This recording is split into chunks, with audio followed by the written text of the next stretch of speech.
வணக்கம். இன்றைக்கி நம்ம பார்க்க போகிற சமையல் என்னென்னு பார்த்திங்கன்னா, குழிப்பணியாரமும் அதே மாவில் குட்டி ஆப்பமும் அதுக்கு தொட்டு சாப்பிட்ற மாதிரி கார சட்னியும் தான் இன்றைக்கி நம்ம பார்க்க போகிறோம்.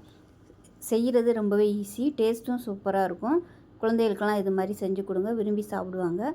ஸோ வாங்க இந்த அருமையான குழிப்பணியாரமும் குட்டி ஆப்பமும் எப்படி செய்யலாங்கிறத பார்க்கலாம். இப்போ ஒரு பவுலில் பார்த்திங்கன்னா மெஷரிங் கப்பில் 2 கப் அளவுக்கு அரிசி எடுத்துருக்கேன். பச்சரிசி நல்லா 4-5 தடவை கழுவிட்டேன். அழுக்கு போகிற அளவுக்கு நல்லா கழுவிக்கோங்க. அப்போ தான் உங்களுக்கு பணியாரம் நல்லா வெள்ளையாக வரும். கழுவிட்டு நல்லா ஒரு 4 மணி நேரம் ஊற வச்சுருக்கிறேன். இப்போ இது வந்து தண்ணியை இருத்துட்டு ஒரு மிக்ஸி ஜாரில் சேர்த்துக்கலாம். இப்போ தண்ணி இல்லாமல் அரிசி நல்லா வடிச்சிட்டேன். இதை வந்து மிக்ஸி ஜாரில் சேர்த்துக்கலாம்.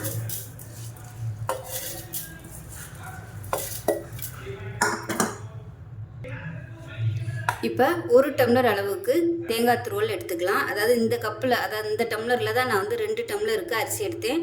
அதே டம்ளரில் 1 டம்ளர் அளவுக்கு துருவின தேங்காய், கருப்பு இல்லாமல் நல்லா வெள்ளையாக பார்த்து துருவி எடுத்துக்கோங்க. அதே மாதிரி 1 டம்ளர் அளவுக்கு வடித்த சாதம் இதையும் சேர்த்துக்கலாம். சேர்த்துட்டு நல்லா நைஸாக அரைச்சிக்கணும். ரொம்ப தண்ணியாக அரைக்காமல் கொஞ்சம் ஓரளவுக்கு கெட்டியாக அரைச்சிட்டு பார்க்கலாம். இப்போ இதில் கொஞ்சமாக தண்ணி விட்டுக்கலாம். ஊற வச்ச தண்ணி வந்து தனியாக எடுத்து வச்சுருந்தேன். இப்போ இந்த தண்ணி வந்து கொஞ்சம் கொஞ்சமாக ஊற்றி நல்லா நைஸாக அரைச்சிட்டு பார்க்கலாம். இப்போ பாருங்கள், நல்லா நைஸாக அரைச்சாச்சு. கொஞ்சம் கூட நெருன்னு இருக்கக்கூடாது, அப்படியே வெண்ணெய் மாதிரி அரைச்சிருக்கணும். ஸோ இந்த அளவுக்கு அரைச்சிக்கோங்க. ரொம்பவும் கெட்டியாக இல்லை, ரொம்பவும் தண்ணியாக இல்லை. இப்போ அதில் 1 டேபிள் ஸ்பூன் ஜீனி சேர்த்துக்கலாம். 1/2 டேபிள் ஸ்பூன் உப்பு சேர்த்துக்கலாம். ஜீனி எதுக்காக அப்படின்னா புளிச்சு வர்றதுக்காக. நம்ம உளுந்தெல்லாம் சேர்க்கலை, உளுந்து வெந்தயம்லாம் சேர்க்கலை. ஸோ அதனால் புளிச்சு வர்றதுக்காக ஜீனியும் சாதமும் சேர்த்துருக்கோம். ஸோ இது ரெண்டும் தான் இது வந்து நல்லா புளிச்சு கொண்டு வரும். இப்போ வந்து கை வச்சு நல்லா மிக்ஸ் பண்ணி விட்டுக்கலாம். ஸோ நான் மிக்சியில் போட்டதுனால சூடாகவே இருக்குது. ஸோ நீங்கள் வந்து கிரைண்டரில் போடுறதுனாலும் போட்டுக்கலாம். நல்லா கை வச்சு நல்லா ஒரு 2 நிமிஷம் அந்த மாதிரி கரைச்சி விட்டுக்கோங்க.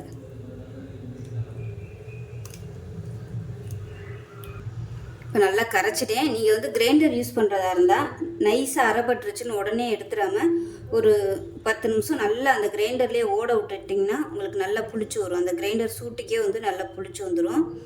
இப்போ வந்து மூடி வச்சிடலாம். மூடி வச்சுட்டு மறுநாள் காலையில் பார்க்கலாம். நல்லா ஒரு 8 மணி நேரம் இது புளிக்கட்டும். இப்போ ஒரு மிக்ஸி ஜார் எடுத்துக்கலாம். இதில் பார்த்திங்கன்னா மீடியம் சைஸாக ஒரு 3 தக்காளி வந்து கட் பண்ணதை சேர்த்துக்கலாம். இப்போ இதில் ஒரு 4-5 பீஸ் வர மாதிரி பெரிய வெங்காயம் கட் பண்ணி வச்சுருக்கேன், அதையும் சேர்த்துக்கலாம். அது கூடவே 3 பல் பூண்டு சேர்த்துக்கலாம். இப்போ இதில் 2 டேபிள் ஸ்பூன் மிளகாத்தூள் சேர்த்துக்கலாம். வெறும் மிளகாத்தூள் தான். காரம் எவ்வளோ தேவையோ அதுக்கு தகுந்த மாதிரி சேர்த்துக்கோங்க. உப்பு தேவையான அளவுக்கு சேர்த்துக்கலாம். இப்போ இதை நல்லா அரைச்சிட்டு வந்துட்டு பார்க்கலாம். இப்போ ஒரு பேன் எடுத்துக்கலாம். தேவையான அளவுக்கு எண்ணெய் விட்டுக்கலாம். எண்ணெய் நல்லா சூடாகிடுச்சு. 1 டீஸ்பூன் கடுகு, 1 டீஸ்பூன் உளுந்து, 1 டீஸ்பூன் கடலைப்பருப்பு சேர்த்துக்கலாம். அது கூடவே கொஞ்சமாக பெருங்காயத்தூள் சேர்த்துக்கலாம்.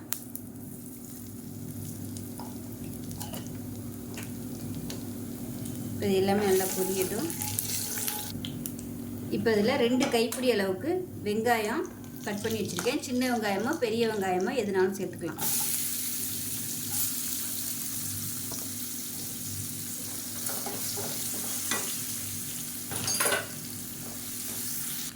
இப்போ பாருங்கள், வெங்காயம் நல்லா வதங்கிடுச்சு. இப்போ நம்ம அரைச்சி வச்சுருக்க சட்னி வந்து இதில் சேர்த்துக்கலாம்.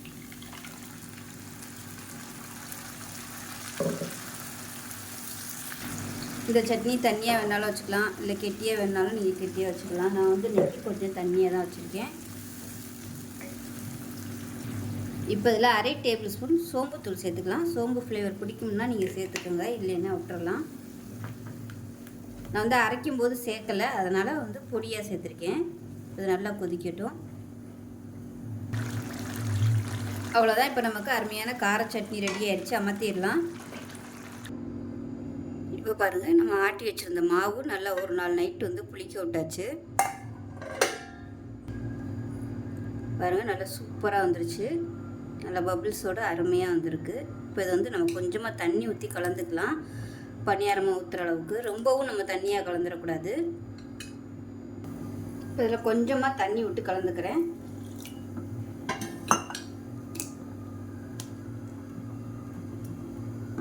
ஸோ இந்த அளவுக்கு இருந்தால் போதும். இப்போ பணியாரக்கல் நல்லா காஞ்சிருச்சு. எல்லா குழியிலையும் லைட்டாக எண்ணெய் தடவிட்டேன். இப்போ ஒவ்வொரு பணியாரமாக நம்ம ஊற்றிக்கலாம். இதை மூடி வச்சிடலாம். இப்போ வெந்துருச்சான்னு பார்க்கலாம். பாருங்கள், மேலே வந்து நல்லா வெந்துருச்சு. இப்போ இது வந்து திருப்பி விட்டுக்கலாம். மீடியமான ஃப்ளேமில் தான் நான் வந்து வேக விட்டு எடுத்திருக்கேன். அவ்வளோதான். இப்போ நமக்கு அருமையான வெள்ளை பணியாரம் சூப்பராக ரெடி ஆயிடுச்சு பாருங்கள். இது வந்து எடுத்துடலாம். இப்போ இதுலேயே வந்து நம்ம ஆப்பமாக ஊற்றி பார்க்கலாம் எப்படி வருதுன்னு.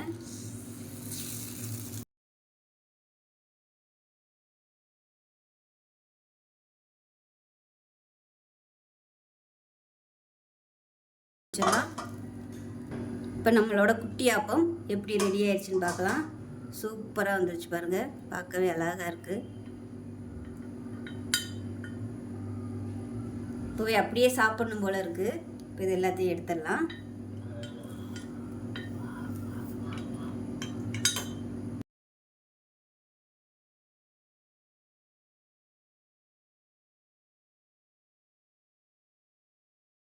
இப்போ பாருங்கள், குட்டி குட்டி ஆப்பமும் ரெடி ஆயிடுச்சு. நல்லா சாஃப்டாக இருக்குது. நடுவில் நல்லா பந்து போல் நல்லா சாஃப்டாகவும் வெளியில் நல்லா கிறிஸ்பியாகவும் இருக்குது.